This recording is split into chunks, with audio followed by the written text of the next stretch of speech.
Hi guys! Konnichiwa! Come with me to Negishi Shinrin-koen, one of the largest parks in Yokohama.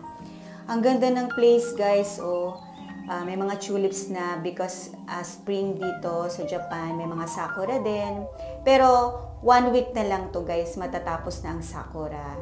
Napakalaki ng place guys, pwede kayo maglagay ng tents, isama niyo ang friends and families nyo. Ayan, kain na tayo guys, may mga seafoods, Philippine food, boodle fight, yan. Mga Philippine group kami guys, dito na nakisalo lang ako sa kanila. Yan, again guys, kain tayo, itadakimasu, ayan ang pagkain ko. Ayun. Maraming puno dito guys. Marami kayong pagsisilungan ng mga tents nyo. Ayan, enjoy lang dito.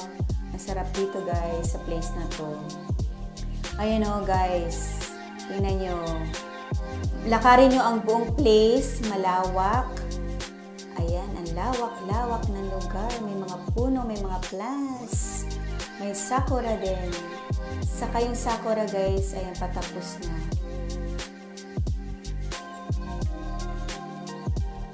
Hi guys! Dito lang kami sa Negishi Shinrin-koen. Dito kami sa Negishi-koen. May ano namin ng sakura. Sakura kasi blossom, last day na. Wala na. Mawawala na. Next week wala na. Sakura! My friend, Jenny! Hi! Hello! Hello everybody! Dito lang yan sa Negishi Shinrin-koen. Ayan guys, model-model lang dito sa may tree, puno ng sakura. Kasi patapos na, ini-enjoy ko na. Last na itong sakura na to ngayon. Today is April 14, Sunday. Ayan guys, tingnan nyo, daming sakura. Ang daming nakalatag ng mga tents. Dito sila kumakain, nagpipiknik. Picnic. Ayan guys, tingnan nyo, ang ganda ng lugar, ang daming tao. May family, isama nila mga family nila, friends nila. Ayan. Ayan guys.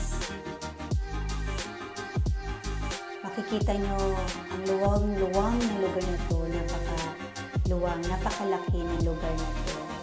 Pwede kayong maglakad ng maglakad. Ayan guys, nakita nyo yung mga sakura, falling sakura. Kasi patapos na. Mata Rainen. See you again next year, sakura. Thank you for watching. Thank you. Bye.